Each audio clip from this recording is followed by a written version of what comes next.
안녕하십니까, 강철구입니다. 오늘은 저희가 주장하는 한국혁명에 대해서 말씀을 드리겠습니다. 한국은 현재 근본적인 변화를 요구하고 있지요.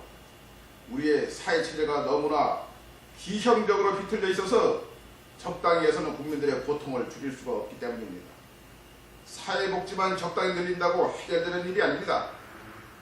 다시 사람들이 숨을 쉬면서 살 수 있도록 이 근본적인 구조개혁을 해야 합니다. 이를 위해서는 먼저 승자 독식을 추구하는 신자유주의라는 잘못된 이데올로기와 결별해야 합니다. 전 세계의 신자유주의를 강요해온 선진국의 금융자본주의는 이미 파산 선고를 받았습니다. 그리고 이제 마지막 숨을 헐떡이고 있습니다. 세계화라는 형태로 우리의 마음속에 따위를 틀고 있는 신자유주의를 벗어던질 때가 되었습니다. 어떤 구조개혁을 해야 할까요? 고용과 임금 구조를 완전히 뜯어고쳐서 비정규직을 대거 정규직화하고 실업자를 줄이고 저임금도 크게 줄여야 합니다. 이 중소기업, 자영업자, 농민들을 살려야 합니다. 무너진 교육체제도 뜯어고쳐서 정상화하고 사교육비의 낭비를 크게 줄여야 합니다.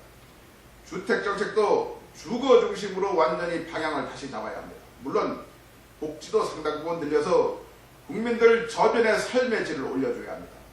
이를 위해서 재벌과 대기업의 독점과 횡포를 강력히 규제해서 우리 사회 각 부분들이 다시 균형을 되찾도록 해야 합니다.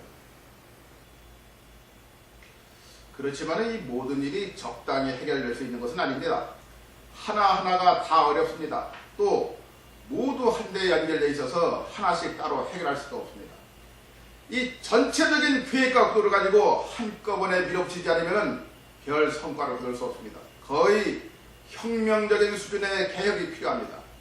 그래서 우리는 이 전반적인 개혁을 한국혁명이라고 이름 붙입니다. 그러면 지금 한국의 기존 정치 세력 가운데 이런 방향으로의 변화 가능성을 가지고 있는 집단은 있을까요? 없습니다. 새누리당은 대선을 앞두고 무엇인가 약간의 변화를 모색하는 차 하나 그뿐입니다. 선거가 끝나면 다시 기득권을 지키는 보수정당으로서의 본연의 자세로 돌아갈 것입니다. 야당인 민주당도 기득권을 나누어 갖는다는 점에서 크게 다르지 않습니다. 이미 실력이 다 드러났으며 지난 총선을 통해서 거의 지역정당으로 회귀했습니다. 게다가 인물과 정책에서 참신성이 없으며 새로운 계획을 시도할 만한 리더십도 능력도 부족합니다.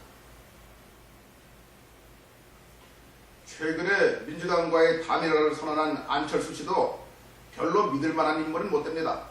아직도 정체성이 불분명하고 무엇을 하겠다는 것인지 잘 알 수 없습니다.